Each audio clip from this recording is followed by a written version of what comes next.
Good morning, everyone. Welcome to the ESA Eye-Opener Breakfast, hosted by the ESA Young Security Professionals. My name is Brandon Savage. I'm the Vice Chair of the Young Security Professionals Council, or as it's often called, the YSP. YSP is an ESA group designed specifically for young professionals between 25 and 45 years old within the electronic security industry. We're excited to host this morning's event, specifically as we get to hear from and recognize some of our industry's young leaders. On behalf of the YSP group, I'd like to thank you all for attending this event. Before we begin, I want to thank our YSP member partners for making this exciting event possible. Please join me in thanking Interlogics, Honeywell, Telguard, a division of Tellular, Triad, Northern Video Distribution, ADI, Altronics, Axis Communications, Security America, a Risk Retention Group, System Sensor, and Vivint. Please join me in recognizing them for their support of this event.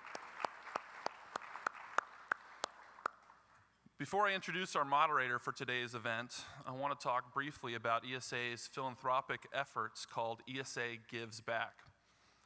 My father served in the Army Reserves, and as the oldest of 3 children, my early childhood was on base in Fort Ord, California. My wife's younger brother also served in the Army, and he did a 1-year stint in Afghanistan, left his wife and his 2 young sons behind. Can we, by show of hands, who in here has either served in the armed forces or has a family member who has served? Can you raise your hand? It's a big group. Can we please recognize those individuals? As a logistics officer, my brother-in-law spent most of the time sitting in an air-conditioned warehouse well out of harm's way. But a couple times a year, he had to go out with the convoy along the supply chain route. And every time that came up, I know his family was on pins and needles, just waiting to hear that he got back safely, particularly worried about the constant threat of IEDs and the associated danger. Despite great technological advances, our wars are much different. Thankfully, he did not encounter much harm or any harm, but there are many warriors that suffer injuries. And the reason I share this is because this year, ESA Gives Back has selected the Wounded Warrior Project as their charity of choice. Their mission is simple: to honor and empower wounded warriors. And their vision is to foster the most successful, well-adjusted generation of wounded service members in our nation's history. I know that each of you belong to companies that give significantly, particularly to your local communities. On behalf of ESA, I would encourage you to consider including this worthy cause, ESA Gives Back and the Wounded Warrior Project, as part of your 2012 charitable plans. To find out more about how you can incorporate that into your company's giving plans, or simply to make a donation and get a Wounded Warrior bracelet, please talk to the ESA staff in the back after the breakfast. Now, moving on to our main event, I'd like to introduce the moderator of this morning's panel discussion, Martha Entwistle. Martha is editor of Security System News and editorial advisor for Security Director News. She's also editorial director of TechSec, which is a new technology conference sponsored jointly by Security System News and Security Director News. Martha is responsible for all editorial content, both online and in print. She became editor of SSN in September of 2010 after serving as managing editor and associate editor. She became editor before joining Security System News in 2005. She wrote for mainstream newspapers, worked for the government, and on political campaigns. She has a Bachelor of Arts in Political Science and American Literature from Middlebury. Martha lives in Maine and with her husband and 2 teenage children. To introduce our panelists and get us started, please help me welcome to the stage Martha Entwistle.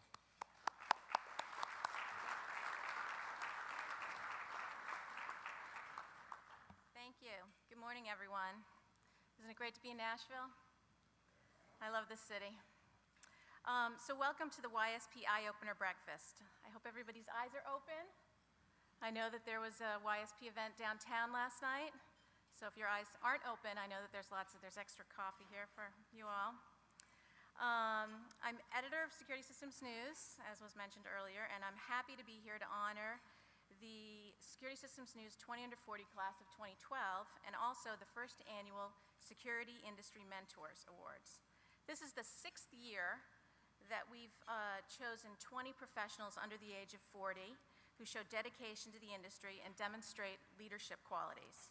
And every year the task gets harder. We get more and more nominations, and we have, just a harder and harder time making that decision. And people ask me, is this a scientific decision that you make? And I want to let you know there's nothing scientific about it at all. We sit down, Tess and Rich and I want to introduce Tess Nasilevich. Tess, can you come up?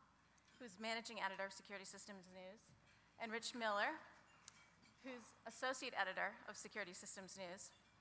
And so we get a great pile of nominations. We had more than we'd have ever had. How many we have? About more than 150, I think, right? So we sit down in a room and we have this big pile, and we go through and we read all of the nominations, and then we pick 20. I pick 20, Tess picks 20, and Rich picks 20, and we never pick the same 20. And it's, like I said, it's not scientific. We debate, we go back and forth, we barter. It takes a long time. But eventually we agree on 20 nominees, and it's really a fun process. And what we like about it is that we get a chance to read about young people who are really like their jobs, are dedicated to the security industry, and they believe in the promise of the industry. So it's really a rewarding process for us. And it's also just happens to be one of our most popular issues of the year. It gets a lot of reads, and online gets a ton of hits. It's, I think, the best read story so far this month, right, guys? Mm-hmm. Yeah. So anyway, I would like to get started. We have 12 of the 20 here today to honor. So we are going to give awards. So I'm going to call you up. We've got some plaques here to hand out. Actually, you guys are they're going to give me them, and then I'll read them because we don't have them in the right order. Let me just start.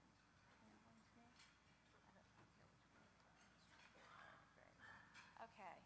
First, we have Erica Wood, who is co-owner, Chief Security Officer for American Fire and Security.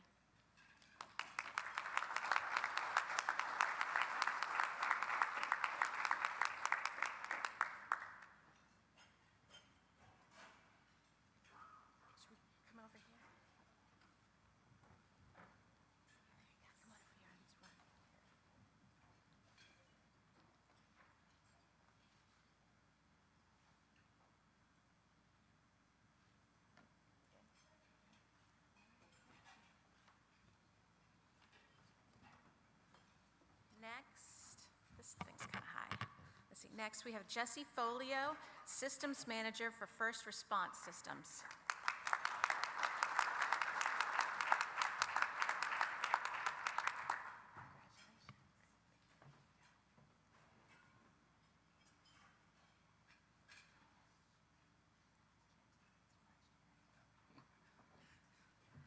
Thanks.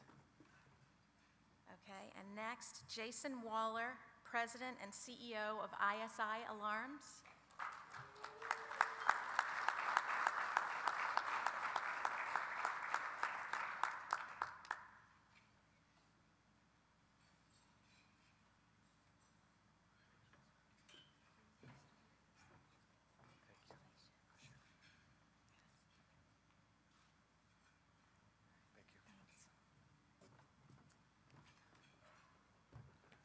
Next, we have Vince Piao, General Manager, Convergent Government Solutions, Convergent Technologies.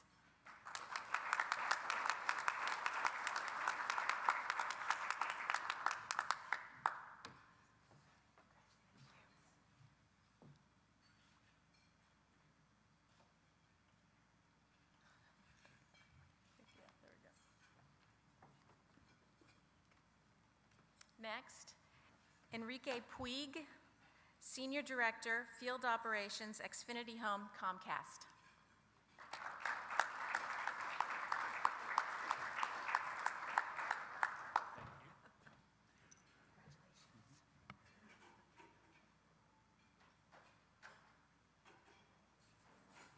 Thank you.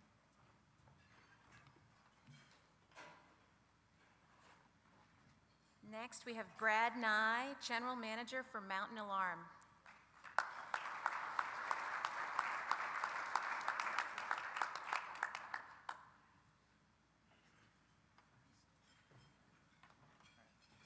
So I'm figuring this out. I keep looking at this lady to wait for the those flashes are the ones where Thanks. Right. Next, Maui Bisher, Senior Director of Dealer Development and National Accounts for Monotronics International.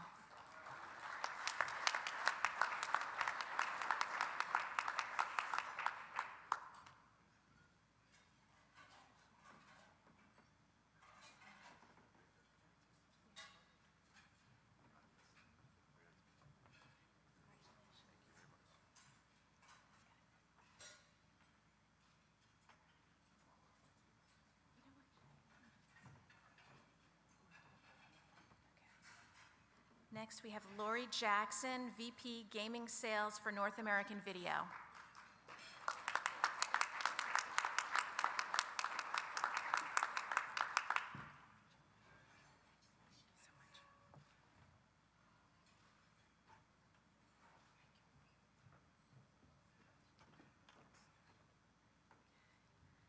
Next, we have Scott Holman, National Account Manager, Protection One Security Solutions.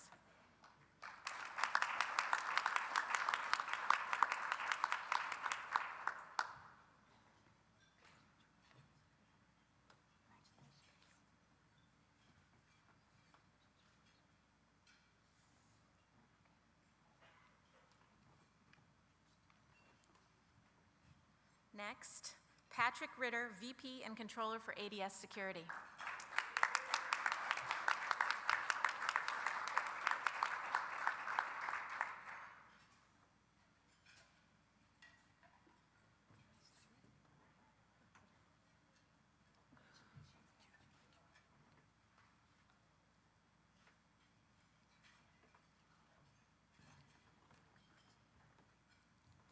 Next, Mike Monsif Jr., President and CEO for ASAP Security Services.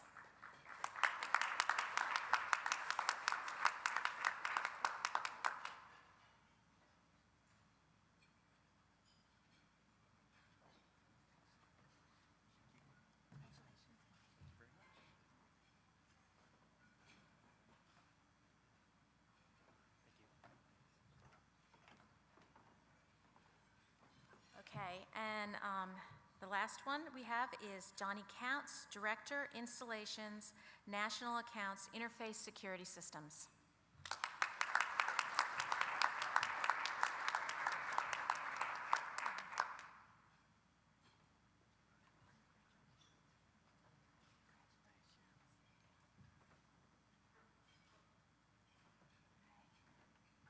I'd like to just have, I'm sorry, to make you walk up here again. The 12 just walk up here again, and I'll just have a picture of the class.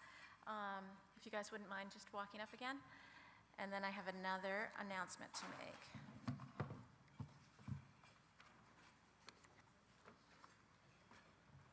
Maybe you should start standing right here. That'd be great. I should have had you stay up getting your exercise this morning. Yes. The Eye-Opener Breakfast. All right.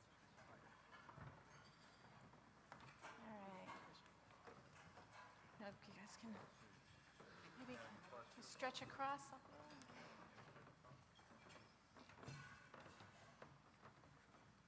Maybe, yeah, I don't know. There, yeah. Oh, maybe all the way across. Donnie, if you sort of move all the way across.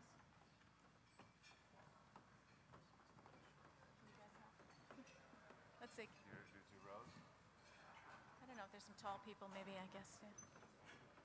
Can you get everybody in the picture? All right. Okay.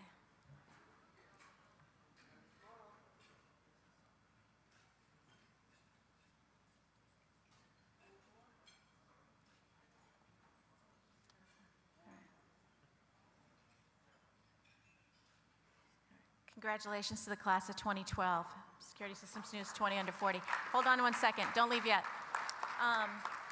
We have a new thing that we're doing this year called Security Industry Mentors. Every year when we interview the 20 under 40 candidates, we've been doing, as I mentioned, for 6 years, we hear stories about their mentors. People in the industry who've not only been successful themselves, but have taken an active interest in encouraging and helping the leaders of tomorrow.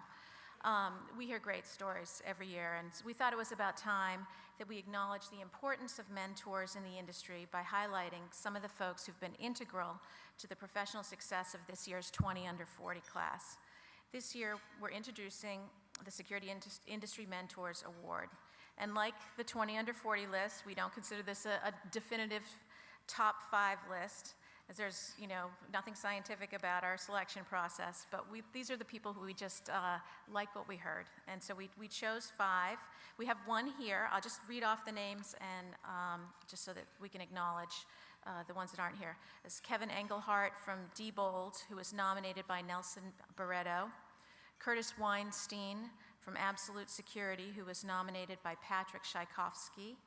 Mike McLeod from Interface Security, who was nominated by Donnie Counts. Amy Katari from Alarm Capital Alliance, who was nominated by Anastasia Botos. Some of these folks will be in, but not until later today, unfortunately. And then the 5th Security Industry Mentor is here today, and I would like everyone to I would like to invite him up to the stage. Mel Mahler, who is CEO of ADS Security. Mel was nominated by Patrick Ritter, who is up here. Patrick, sorry, come over here. Congratulations, Mel. Thank you very much. Here we go.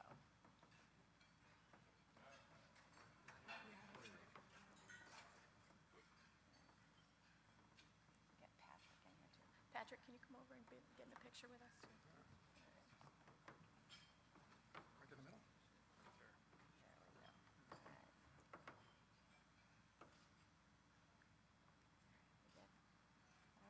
Okay, very good. Thank you very much. Congratulations.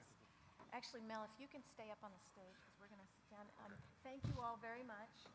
We're now going to have a quick panel discussion. I'd like to invite Mike Jagger up to the stage, who is a 20 under 40 alumni from the class of 2008. Lori Jackson is going to stay up here too. We're going to do our discussion, and Mel Mahler. Thanks, everyone.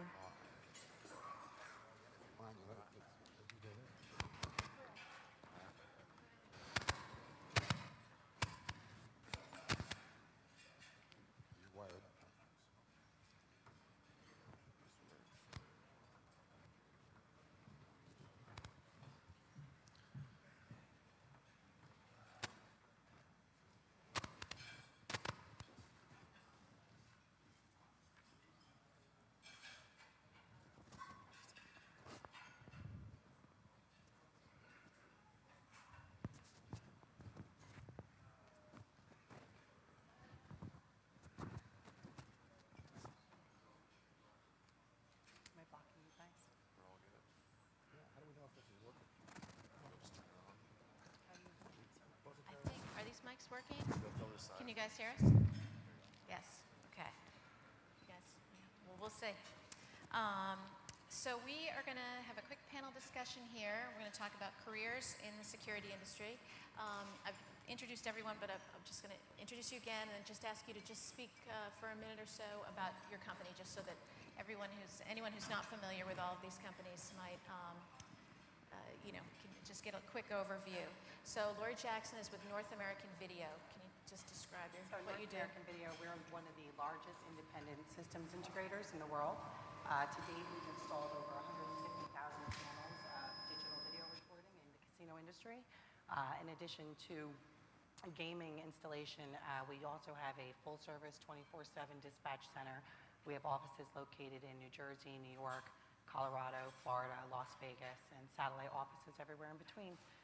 We started back in 1995 in the gaming industry, and we've grown since then into commercial, industrial, educational, higher education, different vertical markets since then, and I head up the gaming side of the business. Great. Thanks, Lori. And Mike Jagger is CEO of Providence Security. Providence Security, we started in 1996. We're a full-service security company. We do everything from the installation, service. We have our own central station. And the thing we do is unique is we guarantee a 5-minute response. We don't do any alarm verification. We guarantee when the alarm trips, we'll be at a client's door within 5 minutes, 24 hours a day. Great. And just in case anybody's not familiar with ADS Security, Mel Muller can tell you a little bit about it. And I'm actually here because of a mentor. You are? His name was Walt Bent. We worked together for 20 years at Xerox Corporation. And I was on his board of a cable company. And he told me this at a board meeting. I didn't know it was going to happen. But he said, Mel, we're going to get in electronic security and you're going to head it up. So I didn't have the idea. And because he was a cable company, he had a bank. So thanks to Walt, that's why I'm here as a mentor. ADS started 21 years ago, and we're in the Southeast. We have 14 locations in the Southeast, 70,000 accounts, and we're ranked number 23 on that other magazine's 100 list. All right, thanks, Mel. So let's start. I'm going to start with you, Mel. Wonder if you can just tell us about an important milestone or turning point in your professional career. Okay, well, I think that we're here to honor all the winners that have done such a great job for our various companies. But if you look back at my career, I've had 3 careers. I had the Xerox career, the trucking career, and 21 years in electronic security. So I am definitely not under 40. Okay, but very early in my career, I was in my early 20s. I had joined a company at that time that was called Haloid that became Xerox. So it was a company with less than 5,000 employees. And they were out hiring all kinds of experienced managers. And I was just a raw recruit salesperson. And they decided that they were going to have a leaders from within. And I guess the magic number is 5 because they picked 5 of us. And I was by far the least qualified to be in that group. And what they didn't tell us was at the end of these Leaders from Within sessions, you would be given a case study, take it, study it, and you had to present the following week of what you would do. And this went on for almost a year. So you got a case study every week. I just applied myself. At the end of it, they said, the person that we felt did the best job, we're going to make the sales manager in Chicago for Xerox Corporation. And that led to 10 more promotions over the next 20 years. But it was that first step that you got to take to get there. So that, I was wondering about, that was sort of a special program that you had at Xerox. And I was wondering what kind of programs do you have at ADS, or do you have programs like that at ADS where you are kind of taking a close look at the junior people in the organization to see who would be good to promote? Yeah, we really do. I mean, our team is sitting over there, and Patrick picked me as his mentor. Mm-hmm. That whole table over there is mentors of Patrick's. John Sarasulo is a great believer in development programs. Ernie McDaniel, our chief financial officer, is the guy that brought Patrick into the company. So those 2 guys are better mentors to Patrick than I am. I don't know why he picked me. But the Joe Scarlett Leadership Development Program at Belmont University here in Nashville is one of the things that we use with our rising people. And so Patrick's gone through that, obviously. We had a leadership meeting not too long ago where we had our general managers in from the 14 offices. And I'm sitting there, and Patrick's up showing the iPad that we now have with all of our salespeople, where they go to icons and they get little video clips and they can demonstrate applications for the home, and then you flip to the business. Patrick is up there doing this work. And I said to this general manager from our Augusta, Georgia operation, I said, who do you think knows more about this company than anybody else? He said, Patrick. And I think that's probably true. So I'm proud to be a mentor of Patrick's, but we got a lot of other mentors over there as well. All right. And I don't know if do we need to pass the microphone around or not, but I I was going to ask the same question of you, Mike, about just training programs at Provident. Do you have a formalized training, recognition, or mentoring programs? We have a bit of a mix. Am I on 2 mics now? I don't know. Are we Hello? good on the Testing. mic? Or we're good? Do I hold it? And So do we need the mic or not? We do. Yes. We do. Okay. So we have a bit of a mix at Provident where, for example, there are our guard teams and response teams. It's a regulated industry. There's mandated training that happens. But in our operations team and in our central station and throughout the rest of the company, we do a lot of we really encourage ride-alongs and moving. A lot of people come into Provident as a university job, and so it's either a stepping stone, but then once they're in, they find that the industry is a lot more interesting than maybe they thought on day one. So we'll move them around and try to encourage people as often as possible to spend some time in the station or out with installers, and we do a lot of outside of the industry tours and learning opportunities for our teams. So you do that with everybody. It's not, you don't sort of pick and choose.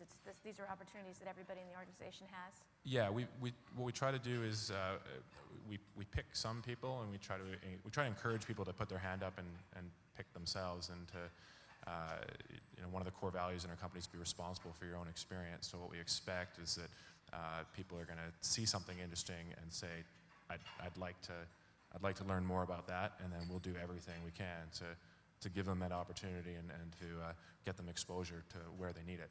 Okay. And so, Lori, the same question for you. Are there formalized programs at NAV or?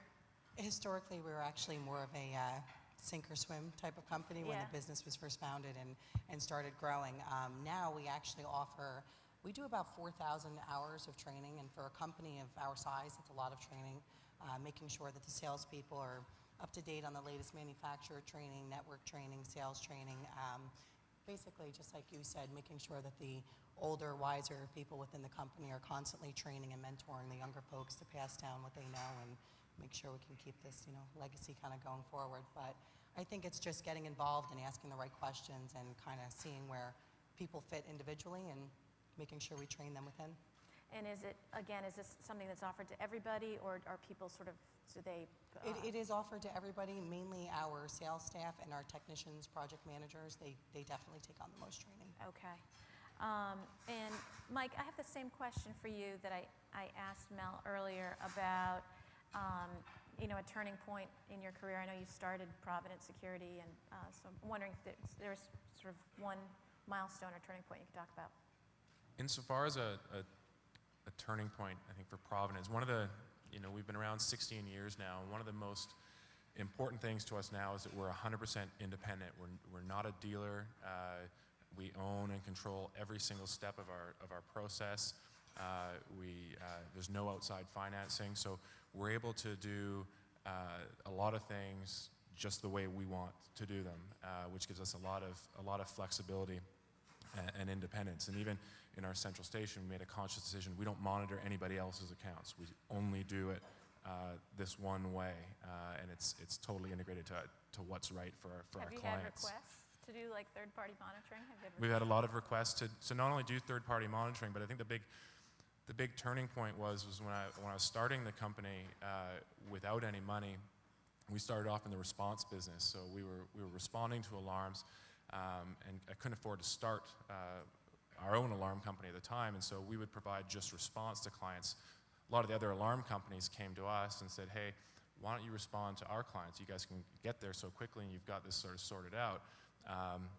And some of the bigger companies, and remember ADT in particular, got quite aggressive with us, offering us something that would have made us a lot of money in the short term back then, but turning them down and turning down all those opportunities years and years ago that allowed us to be completely independent have sort of paid us back in spades now. Yeah.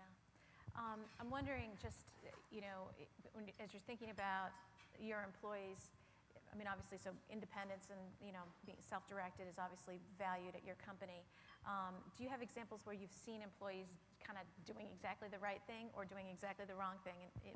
with that sort of lesson in mind, I guess. Well, what we've done is we try to, looking for inspiration, anywhere, and there's a lot of great companies that are out there, and certainly in my experience, most of the great companies that have grown into something really special, they don't have binders and binders of policies and procedures and also a million different rules. And the great thing about security is that it's always different, and that you can't train someone for every eventuality. And these great companies, what a lot of them had in common that we realized years ago was they're able to take the entire sort of soul of their business and distill it down to 4 or 5 basic rules or core values. And so at Provident, we went through that process years ago. We've got our core values, and essentially it makes it really simple for a new team member coming on board, because you can do whatever you want, you can do whatever you think is right, so long as what you're doing is in accordance with the core values. You're not going to get in trouble, and you're probably not going to do the wrong thing. And Right. People want to do the right thing. People don't want to feel like an idiot. They don't want to screw something up. They don't want to upset clients or other people. And having the basic core values, a lot of the most innovative things that we've done as a company have come as a direct result of employees, normally new team members that basically come in and they don't know why we've done something one way, and they do it a different way, and we realize that's the better way. So we change and keep going. Lori, I wanted to ask you the same question that I asked Mel and Mike about kind of a turning point in your career, and I know that we talked about this, that it sort of follows along with what Mike was just talking about.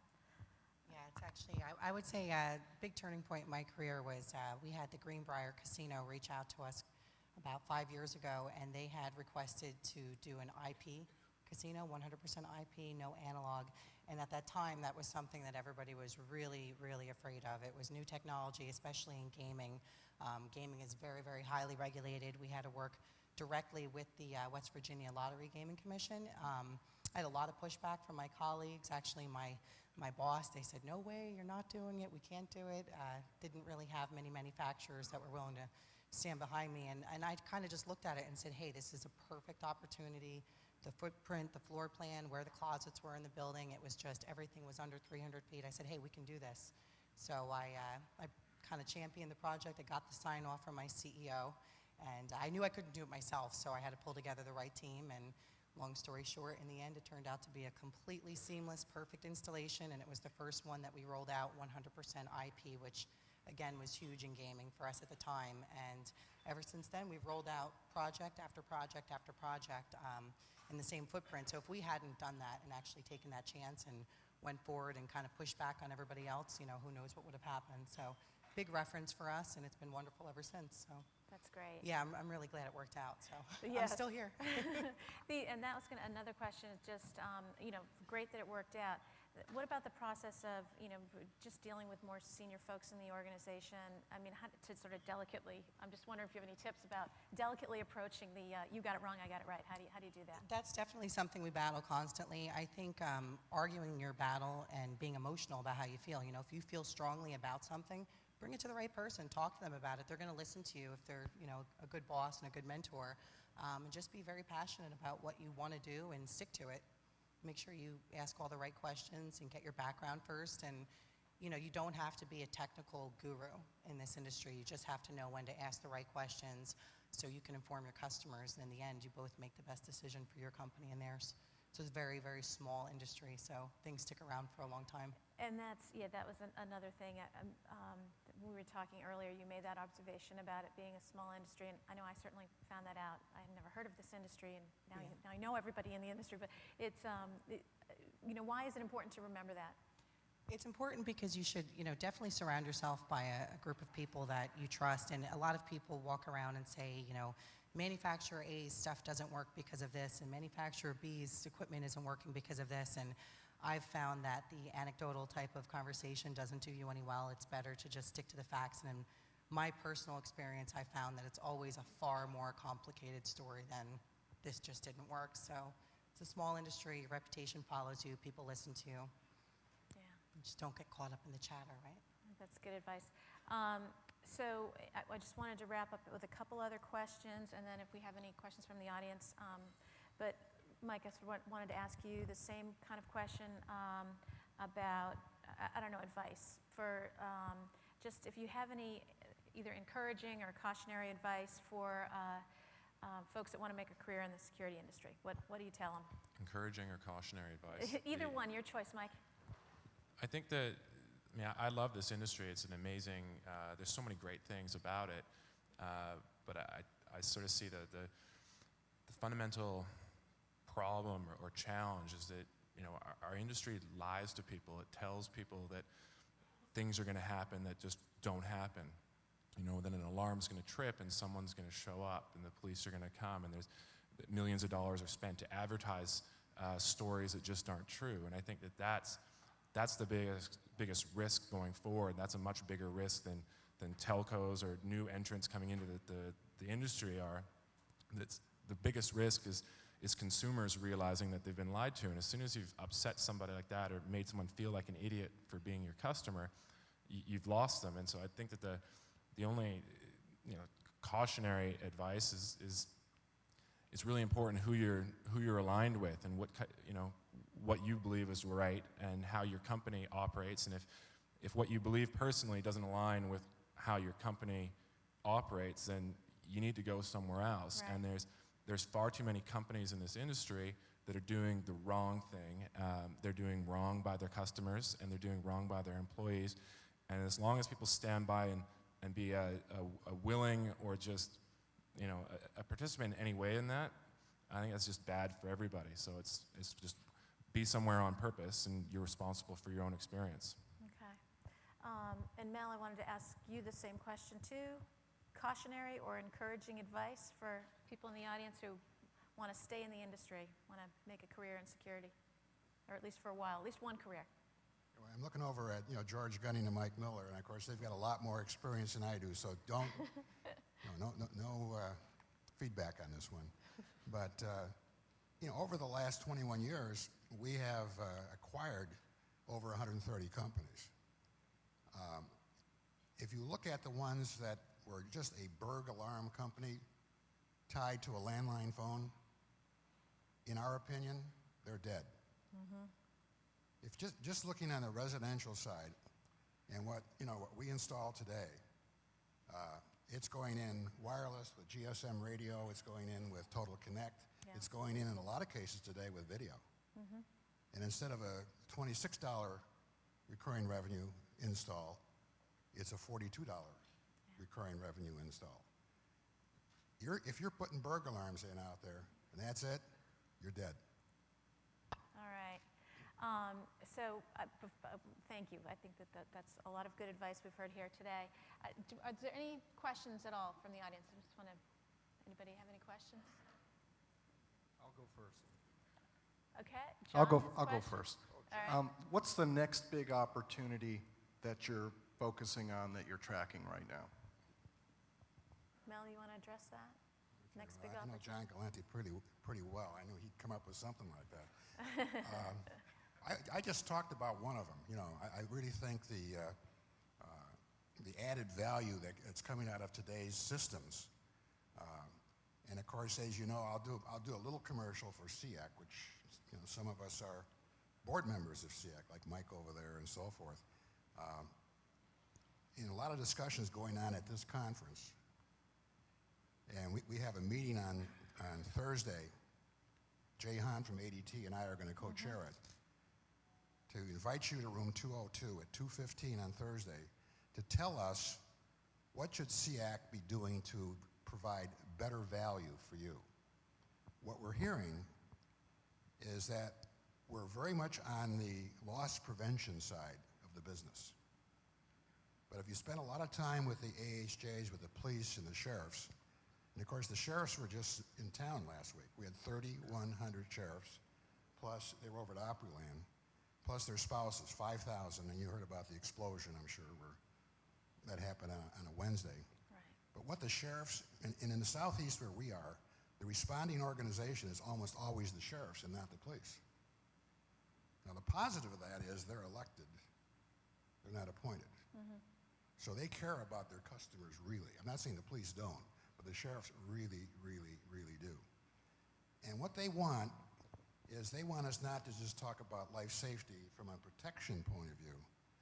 They want us to get into apprehension. Because just because you avoid something happening bad, if you don't catch the person doing it, they're going to go someplace else and do it. So, this brings up the whole issue of video, monitored video, live video, okay?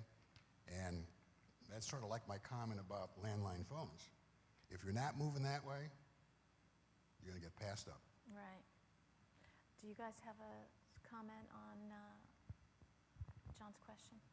Yeah. That's actually a wonderful point. We're seeing a lot of that as the next big opportunity where outside of gaming and retail and grocery stores and banking, clients want to be able to view their video from a different location. So if they're home or on vacation, they're a small business owner or whatever it may be. We actually had we do a local food store chain up in the Northeast, 350 food stores. I'm not going to say any names, but they actually had an incident where there was organized crime going on, and they knew that there was going to be a setup happening at of all places, a grocery store at 2 o'clock in the morning. So we got a phone call with about 3 hours notice, and they said, we need you to send somebody here ASAP if possible and be able to get the video onto our iPad so we can watch this whole thing go down and so forth. And what ended up happening was the apprehension happened, they caught them, and everybody was able to basically sit where they were at without interrupting and messing the whole thing up, and they were watching the video and had it recorded. So things that we can do now that we wouldn't even dream of being able to do back 10, 15 years ago. It's amazing. A lot of centralized surveillance monitoring too, where recording might be in a certain location, but they're bringing back trunk lines and actually viewing all of that video from a different location, so you don't have to actually have a man-staffed surveillance or operator. All right. Mike, did you have anything to add to that? I think that covers it pretty well on the technology side. I mean, for us, about 70% of our clients are residential, and I think staying ahead of the curve, or at least as close to the front of the curve as possible on what technology is coming and what customers want and need is crucial. But there's nothing differentiating about that, because that's sort of, if you do that, then you're allowed to continue to exist, and that's a lot different than moving forward. And the technology it's just absolute table stakes, and a lot of companies just they don't. So you got to staying on top of the technology, and ultimately what we see is a lot of our clients, they just want things to be simple, and they just want it to work, and so there's so many opportunities on the service side of just making things work better and simpler, so that they're useful for customers. And there'll be more call for that, you think, with newer entrants, or Sorry?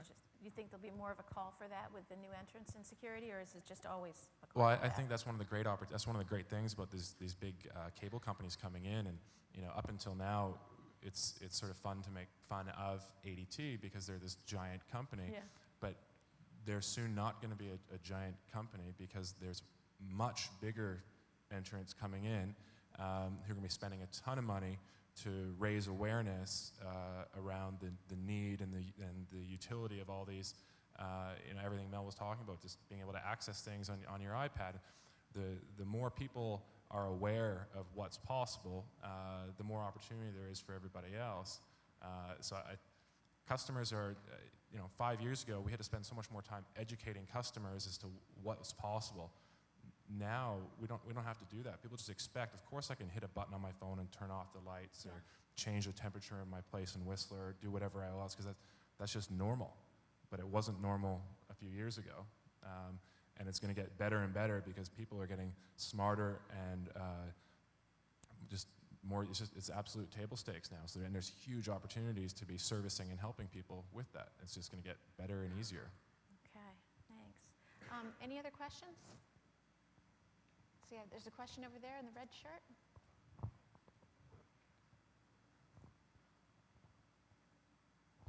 Hi, my name is John Whelan, and you talked about mentoring and professionals and career. In different segments of the security industry, they have professional board designations. Do you see anything coming forward for central stations operators? Do you see anything out there now that they can hold as a board certification to represent their professional standings? I'm sorry, did you hear that question, Mike? Like, so they have CPPs for some of the security industries, investigations and fraud examiners. Is there a designation that's out there now for a central stations operator to obtain? Okay. And do you see anything up and coming for that? I don't know, but maybe Mel or Mike might know about that. You know, I should have Leela Mullins, our Senior VP of Monitoring Operations, answer that. But one of the things that we do, we belong to Security Network of America, which is 31 companies in North America, US and Canada. And since it's a corporation, you can do a lot of things you can't do in a trade association. Right. And we have a lot of best practices programs for sales, for operations, and for Central Station.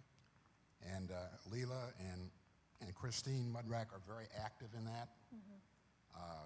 And just as a note, I'm sure a lot of you are familiar with what's coming with ASAP to PSAP, which will be computer to computer. I mean, today in Central Station and at the 911 center, the worst call they get is from us. What we call, it says ADS security, right? When you call from home, it's got your, you know, your home in Yarmouth and, you know, the whole 9 yards.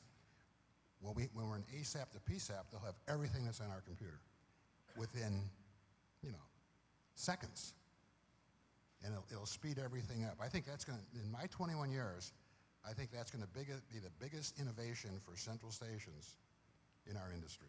Wow, yeah. Okay, any other questions out there? There's Trevor, I think, is that who that is? Hold on one second, we can't really hear you. Hi, this question is from Mike. You'd mentioned core values and how your company operated. I was just interested to find, can you run down that list of core values? Can you share that? Because I think that's integral into training employees. If you show them the road and they can go down it, but you know, coming up, that development process is interesting to me. The development process, like how we came up with them. So the idea was to think about what are the core things that have made us successful up until this date. They're not really they're sort of like our ideal case, not things that we want to be, but the things that got us to where we were, and the things that are the most important things to the business, and the things that we're looking for, and the things that we would be willing to fire people for if they violated. So, you know, our first core value is we can do that, and they're all just simple things like that. But we can do that means that we're not a security company. We're a service company that's in the security business, and that's a major distinction. One of the other ones, you know, we're each responsible for our own experience. Just basically, you know, don't be a baby. Don't come to work and cry and whine about why you didn't get something or why someone else owes you a living. You just show up, and if you're not happy, then explain why you're not happy, and we can work with that. But nobody else is going to make you happy. Yeah. And one of the other ones is create community value. It's about just making sure that the communities that we're a part of are a better place as a result of having us in it. There's always room for improvement. It basically means whether it's, you know, everything's open for renegotiation, and I don't care. You know, I'm the owner of the business, and if someone comes in who's been with us for 2 weeks and they look at something that I've come up with and say, that seems really stupid, why are we doing it? And if the only reason that we're doing it is because it's the way we've always been doing it, or because it was my idea, we want to make sure that people know that our expectation is that you challenge that and say, that looks really stupid, let's try it another way. Sounds like a good opportunity for people working for you too. Anybody else have anything to add to that, or in terms of core values of your business? Any other questions? I think we're going to wrap up, but is there anybody else out there? I think we're all set. All right. I want to thank my panelists very much for today. Thank you all for coming here. Thanks a lot, guys.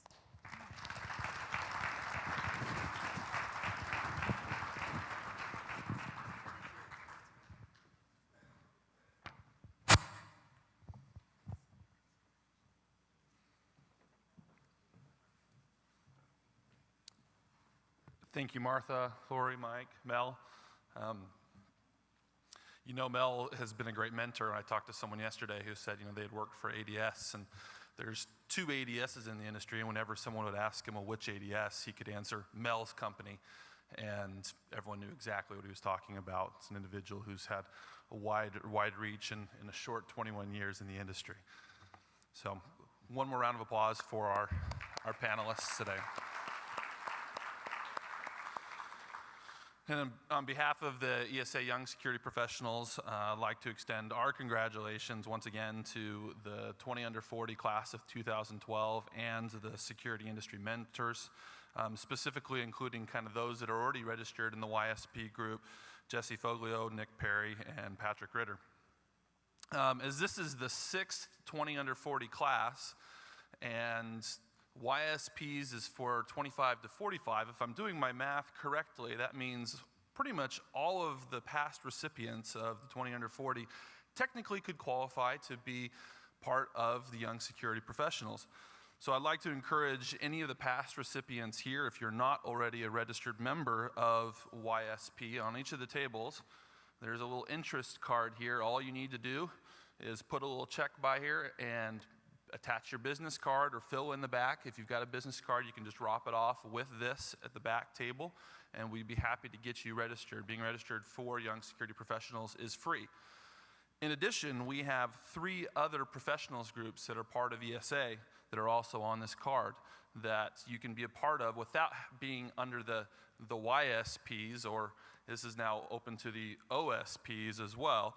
We have the Installation and Security Professionals, which is the ISP group, the SMP group, which is Sales and Marketing Professionals, and new this year is the last group, which is the EMPs, is Executive Management Professionals.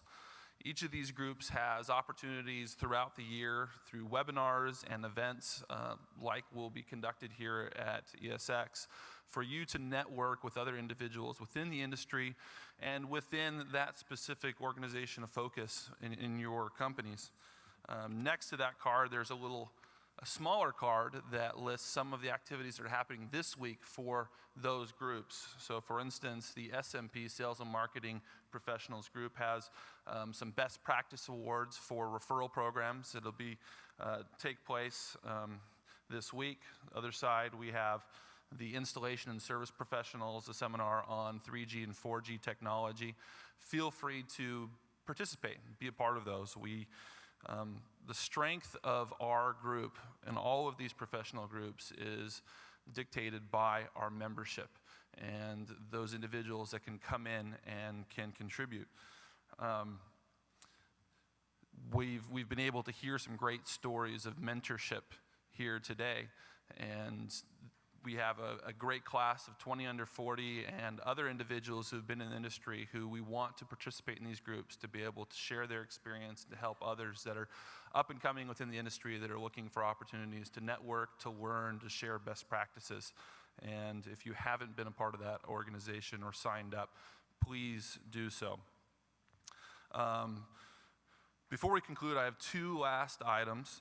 First, our next Young Security Professional event outside of the events that are happening here at ESX will be the YSP Fall Forum. And I'm excited to announce that that'll be co-located with the California Alarm Association Winter Convention in San Francisco this December. This year is the 75th anniversary of the Golden Gate Bridge. It's an opportunity to come out and catch the tail end of the Indian summer in San Francisco. December is a great place to be in San Francisco. December is a great time to be in San Francisco and to spend some time on what I consider one of the most beautiful cities in the nation. So please save the date for that. It's the first weekend of December. I think it's the 7th, 8th, 9th. And is Jerry out there today? We appreciate the invitation from Jerry to be part of that event. Lastly, I'd like to ask you to join me one more time in sincerely thanking our YSP partner members who make events like this possible. Again, Interlogix, Honeywell, Telguard, Triad, Northern Video Distribution, ADI, Altronics, Axis Communications, Security America Risk Retention Group, System Sensor, and Vivint. So please, once again, join me in applause, recognizing their support for this event. feel free to stop by. I know that we've got some things that are, I think in the back tables, we have some kind of giveaways from our sponsors that we'll be handing out, a gift bag, etc. Also, take the time to visit their booths on the show floor this week. This concludes the Eye-Opener Breakfast. Thank you. Enjoy the rest of the week, the events here at ESX.